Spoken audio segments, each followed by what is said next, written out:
masculinidade, masculinidade tóxica e machismo. São assuntos que dariam para fazer vários vídeos para falar sobre eles, inclusive é o que eu vou fazer. Mas para começar a falar sobre esses assuntos eu resolvi fazer um react de um vídeo da página Quebrando o Tabu que fala sobre todos esses assuntos de uma maneira bem rápida e sucinta. Então vamos lá. Homem não chora. Homem que é homem não expressa sentimento. Para de viadagem que homem de verdade não faz isso não. O que é que acontece com a masculinidade do homem? O conceito de masculinidade que temos hoje é uma construção antiga, baseada na virilidade do homem. E essa virilidade só pode ser reafirmada por valores como poder, força, ser ativo sexualmente, dominante, entre outras ideias que surgiram de uma sociedade que não valorizava a mulher, que entendia a guerra como uma resposta aceitável para qualquer conflito e não respeitava a democracia. Tá, calma aí.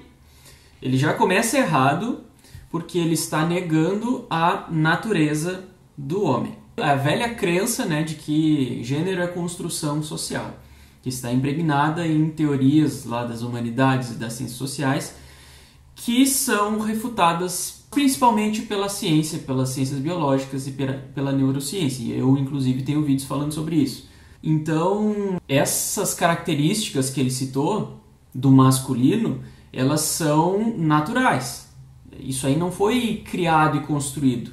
Aliás, parte delas pode até ter sido uma construção social, mas no sentido de que, ao longo dos milênios, por causa dessas coisas que ele falou e outras coisas, por causa das guerras, enfim, foi sendo construída uma masculinidade que foi impregnada na biologia. E hoje os indivíduos nascem com a natureza de gênero, masculino ou feminino. Então aqui a gente tem uma perspectiva do gênero de acordo com as teorias evolucionárias. Mas quando esse pessoal aí fala em gênero, construção social, eles não estão falando disso. Eles estão falando que tudo que a gente enxerga hoje, relativo ao masculino e ao feminino, tudo que um indivíduo tem a respeito de masculino ou de feminino é simplesmente porque ele aprendeu do meio. Então quer dizer que ele não nasceu com a natureza masculina. É isso que esse pessoal quer dizer com isso. Então esse é um ponto inicial que essas pessoas negam completamente ou quase completamente, que pode fazer muita diferença na maneira de entender as coisas. Por mais que existam coincidências históricas, nós evoluímos e precisamos entender isso. Os valores que formaram a masculinidade clássica ao longo da história resultaram na masculinidade tóxica. A masculinidade tóxica é uma descrição quadrada que tira a liberdade do homem de ser criança durante a infância, de parecer mulher a qualquer momento da vida e de ser gay por medo de parecer menos homem. É um conceito que coloca em toda pessoa do sexo masculino a expectativa de ser forte, durão, intimidador, poderoso, rústico, assustador, sob controle, respeitado, atlético, provedor, macho, grande, jogador, rico, sexual. Tá. Então aqui ele define masculinidade tóxica como esse conceito de esperar que o homem seja assim. De uma forma resumida, a masculinidade tóxica, segundo a maneira que ele define, é a prescrição comportamental, isso olhando do ponto de vista de quem oprime, e, ao meu ver, seria uma hiperinfluenciabilidade do ponto de vista do supostamente oprimido. Então, na verdade, esse conceito de masculinidade tóxica, ele não faz sentido. Na verdade, não é que o conceito não faz sentido, o nome não faz sentido com o conceito. Não é a masculinidade que é tóxica. O que é tóxico é prescrever a masculinidade para as pessoas e se sentir compelido a se enquadrar em estereótipos de gênero. Só porque tu enxerga o mundo tendo padrões, isso não significa que tu tem que te adequar a esses padrões. Então a pessoa que se influencia demais por aquilo que ela vê, essa hiperinfluenciabilidade pode ser tóxica. Assim como a pessoa que espera dos outros que eles ajam conforme os estereótipos e que, zomba do homem que não é tão masculino, essa pessoa também está sendo tóxica.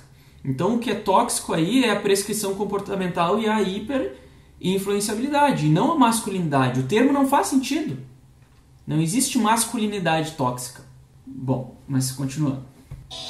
O resultado disso é óbvio. São homens emocionalmente restritos, que não sabem lidar com conflitos simples e de maneira decente, e se obrigam a desempenhar a todo momento o famoso papel de macho alfa, causando um misto de frustração e opressão neles e em todo mundo que estiver por perto. E não dá pra falar de masculinidade tóxica sem falar de machismo e de homofobia. Aí agora ele vai para machismo e homofobia. Então ele começou com masculinidade tóxica, machismo e homofobia. Embora ele no final do vídeo diga que ele entende que a masculinidade em si não é tóxica, pelo discurso dele parece que ele acha que é, ou parte dela é. Tá? Então é um discurso muito confuso, ao meu ver, meio contraditório. E aí aqui ele parte para o machismo. Uma coisa é a masculinidade, outra coisa é a masculinidade tóxica e outra coisa é o machismo. Elas podem ter alguma relação, mas são coisas diferentes. Mas vamos ver o que ele vai falar. A ideia de que tudo que é másculo é mais valioso do que o que é feminino causa nos homens a sensação de superioridade, fazendo com que esses homens se sintam no direito de oprimir, diminuir e violentar as mulheres. Então, basicamente, ele está dizendo que o machismo leva o homem a fazer mal à mulher. Tá, ok. Eu concordo com isso, embora não seja muito exato a gente colocar as coisas dessa forma, porque o machismo em si, ele não necessariamente leva a essas coisas, até porque existem vários graus de machismo, mas é possível a pessoa achar o outro inferior e não fazer nada com isso. Eu não gostei muito do jeito que ele falou, que os homens vão se sentir no direito de fazer isso com as mulheres, né? Porque eles acham que o masculino é superior. Não é isso, não é só isso. Tá? Isso é parte do problema, não é todo o problema. Isso por si só não é o suficiente para levar a pessoa a fazer isso. Porque machucar, violentar e oprimir é uma coisa que qualquer ser humano sabe que é errado. Para a pessoa fazer isso, ela tem que ter alguma coisa ruim nela. Tá? Eu estou falando de uma forma muito geral, não estou dizendo ela é uma pessoa do mal. Claro que é complexo, mas em algum lugar dela, alguma coisa ruim tem que existir, do ponto de vista moral. O simples fato de uma pessoa acreditar que o homem é superior, isso por si só não ia fazer. Se a pessoa ela é boa, ela não vai fazer isso. Tá? Ela poderia acreditar na superioridade, mas não fazer nada com isso. Tá? Então são coisas separadas. A gente não pode olhar só para o machismo e achar que ele em si é a causa de tudo. Tá? Muito pelo contrário, a má índole é a causa mais determinante de tudo, porque a pessoa com má índole ela vai fazer mal de formas inimagináveis, de todas as formas possíveis. Ela vai se aproveitar de situações quaisquer e usar isso para fazer o mal. Tá? E um dos exemplos dessas situações é o machismo. Tá? Então, o machismo pode ser uma via para ela chegar aí, para chegar no mal que ela poderia fazer de outras formas. E um dos pré-requisitos básicos para se ser um homem de verdade é se interessar sexualmente por esse ser que eles denominam como inferior, a mulher. Logo, se você é um homem gay ou carrega qualquer característica feminina, você também não é um homem de verdade e também merece ser diminuído, oprimido e violentado. Mas os homens precisam entender que uma mudança de comportamento não é um pedido de movimentos sociais que querem tirar deles o direito de serem homens. Viver essa masculinidade tóxica faz mal para as mulheres, mas principalmente faz mal para os próprios homens. A cada 10 pessoas que cometem suicídio, 8 são homens. Simplesmente porque homens não pedem ajuda. Tá, por que homens não pedem ajuda? Porque eles são ensinados a ser fortes, que eles têm que aguentar. É o que dá a entender que ele pensa. Mas, mais uma vez, nós temos as diferenças naturais entre homens e mulheres. Olha, sinceramente, essa coisa do resistir, do aguentar o tranco sozinho, de não pedir ajuda, é uma coisa tão íntima da personalidade da gente. Em mim mesmo, eu percebi isso e eu tenho certeza absoluta que isso é da minha natureza. Existem pessoas que não gostam, que acham ridículo, sei lá, ficar pedindo ajuda. Às vezes não é nem questão de orgulho, é questão de a pessoa querer resolver sozinha, sabe? É uma coisa muito íntima, tá? Então não tem como ele afirmar que isso aí é construção social, que foi influenciado. No mínimo deveria existir a dúvida aí. Homens também são mais suscetíveis aos vícios em drogas. Homens, por não encontrarem respostas ou não saberem expressar sentimentos, acabam matando as famílias, as mulheres e eles mesmos. Tá, aqui faz uma afirmação de causalidade extrema e eu acho muito ridículo, assim. Não tem como você ter certeza disso que ele falou, que uma coisa vai causar a outra. Eu achei muito presunçoso isso. A construção de um padrão de ser homem influencia até nos cuidados com a saúde. Muitos homens não procuram ajuda médica por achar que não precisa. O câncer de próstata, por exemplo. Tá, antes dele passar para a questão do câncer de próstata, mais uma vez eu acho que faz parte da natureza masculina. Existe um certo desleixo, um certo descuido, mas aqui eu confesso que eu não sei também até que ponto isso está na natureza, mas pode ser. Como via de regra, todos os padrões comportamentais e psicológicos de gênero, tudo isso deve ser pensado se isso é social, influência do meio, ou se é biológico, ou até que ponto é um, até que ponto é outro, tá? Tudo deveria ser pensado nesses termos, mas não, essas pessoas só pensam de um ponto de vista, né? Do ponto de vista das influências do meio. Mata muitos homens no Brasil e no mundo. O Instituto Nacional de Câncer, em 2018, registrou mais de 68 mil casos de câncer de próstata no Brasil. Isso porque o tal exame de toque, onde o médico introduz parte do seu dedo no ânus do paciente para verificar se há um inchaço na próstata, é visto com maus olhos pelos homens mais másculos. Algo que beira a homossexualidade, que deve ser completamente combatida. Repensar a Tá. Eu concordo com essa parte dele aí, né? Eu acho que tem muito preconceito e machismo aí. masculinidade, como conhecemos hoje, é uma transformação necessária, pois ela rompe estereótipos de gêneros, propõe o princípio de igualdade entre homens e mulheres e um olhar crítico de como os meninos são criados. E a questão só... Não, eu não acho que a masculinidade deve ser repensada.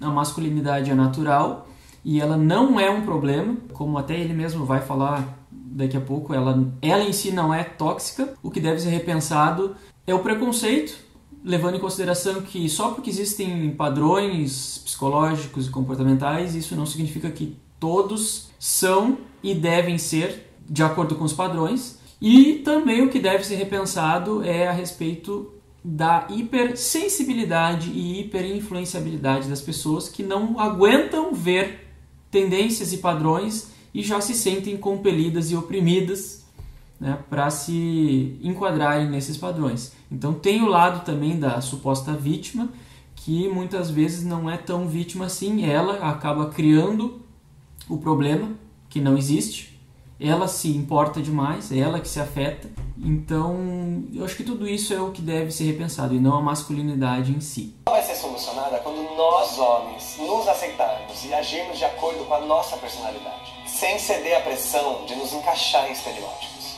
E sabermos também que a masculinidade não é tóxica por natureza, é uma questão social que foi fortalecida com o passar do tempo.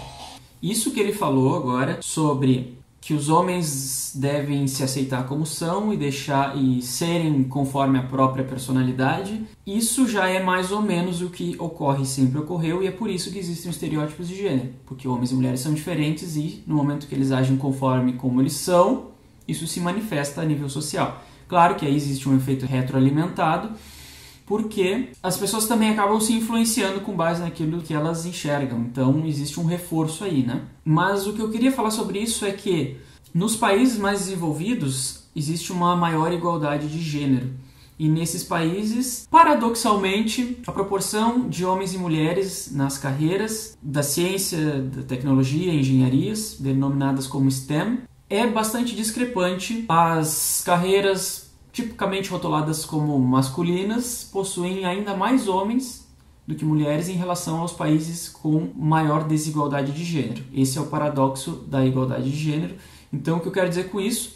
Nesses países, os homens e mulheres já estão sendo aquilo que eles são, sem a pressão social, como ele coloca, e as diferenças se tornam mais salientes. Tá? Mais uma evidência da natureza dos homens e das mulheres. Se você entender como o comportamento masculino tóxico afeta o seu comportamento, você não precisa ser forte o tempo todo, pode não saber todas as respostas, não precisa provar que é homem pra ninguém, não precisa agir imediatamente, você pode pensar, você pode ser carinhoso e receber carinho das pessoas. Você pode encarar a masculinidade como uma pesquisa ao longo da sua vida, que vai permitir que você descubra a melhor versão de homem que você pode ser.